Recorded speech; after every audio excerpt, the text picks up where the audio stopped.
bedanya. Ada perbedaan-perbedaan penyikapan isu juga biasa. Inilah sebetulnya indahnya demokrasi multipartai. Tapi saya juga tidak berharap terjadi pembelahan yang luar biasa. Tadi Pak Erlangga betul sekali mengingatkan kepada kita semua, jangan sampai pemilu 2024 ini seperti ada pembelahan atau benturan keras antar anak bangsa sendiri. Tadi Pak SBY juga mengingatkan betapa nestapanya bangsa Indonesia pernah berbenturan antar ideologi. Bukan hanya tidak sehat, tetapi juga berbahaya. Dan banyak korbannya. Literally bukan hanya korban politik, tetapi juga korban jiwa. Jangan sampai terjadi lagi dalam sejarah politik bangsa kita. Atau benturan keras akibat eksploitasi politik identitas. Itu juga no-go, tidak boleh. Dan kami akan menentang keras apakah radikal kanan, radikal kiri, apapun yang hanya ingin menghancurkan persatuan di negara kita. Saya pikir kita sepakat di situ dan semua orang yang secara sadar mencintai negara kita akan menjawab hal yang sama. Ya, teman-teman, selamat datang kembali di channel ini. Partai Demokrat dan juga Partai Golkar melakukan satu pertemuan yang penting. Mereka membicarakan tentang bagaimana pemilu di 2024 ini. Dan ini adalah salah satu juga bisa jadi ancaman bagi Anies Baswedan, karena bisa saja Demokrat meninggalkan Anies Baswedan. Ya, karena kita tahu bahwa Demokrat adalah salah satu pengusung juga Anies Baswedan sebagai bakal calon Presiden Republik Indonesia. Nah, teman-teman, mari kita lihat bagaimana berita ini, teman-teman. Anies Baswedan ungkap pengalamannya dicap sebagai bapak politik identitas, saya pakai pengalaman saja. Ya, Anies Baswedan ini adalah sering dibilang sebagai bapak politik identitas. Dan kita lihat apakah kenapa dia disebut sebagai politik identitas. Bakal calon presiden baca pres Koalisi Perubahan Anies Baswedan dan menceritakan tentang pengalaman dirinya dicap sebagai bapak politik identitas saat terpilih menjadi Gubernur DKI Jakarta pada 2017 lalu. Saya pakai pengalaman saja, ketika Pilkada 2017 di Jakarta, semua label itu ditempelkan kepada yang terpilih, semua ditempelkan apapun nama labelnya, kata Anies.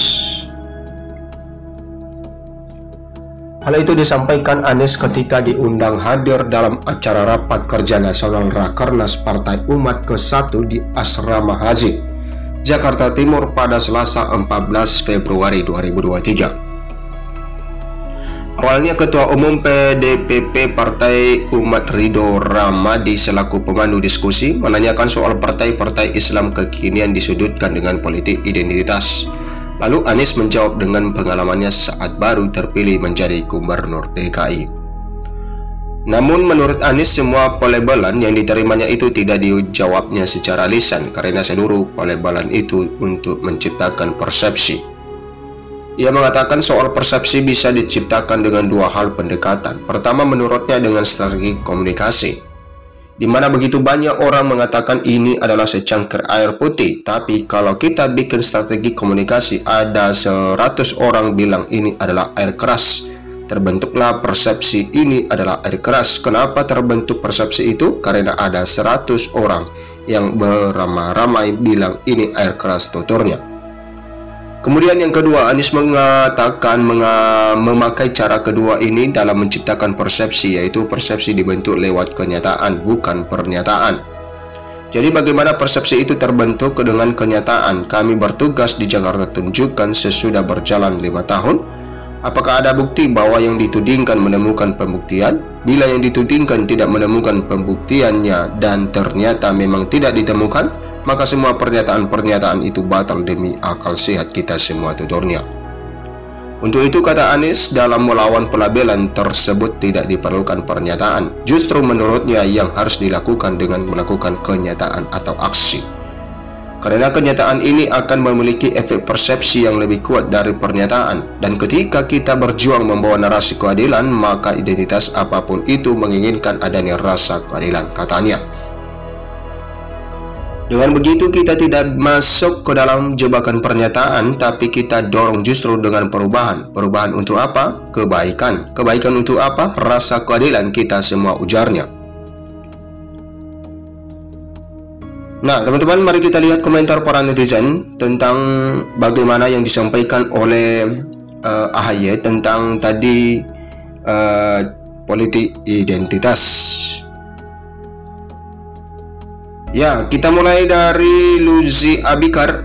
Nggak ada keangkuhan atau kesombongan. Semoga terjaga selalu kerukunan antar umat beragama, antar suku, etnis, dan antar partai. Kemudian teman-teman dari Zainal Abidin, adem banget ya Allah dengar pidato beliau.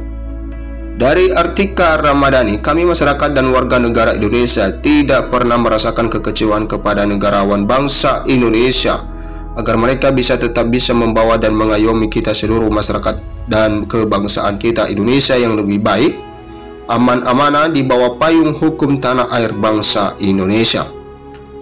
Kemudian teman-teman dari Jufri Effendi, berbeda pandangan dan berbeda pilihan itu wajar, tetapi persatuan harus tetap kita jaga.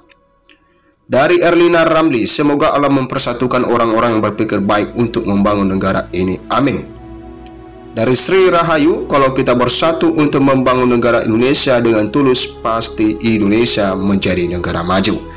Nah teman-teman, ini sebagian dari komentar para netizen tentang video kali ini, dan kita berharap semoga masyarakat Indonesia bisa memilih pemimpin yang baik di tahun 2024 sehingga Indonesia menjadi Indonesia yang bisa maju di mata dunia. Terima kasih teman-teman, sampai jumpa di video berikutnya.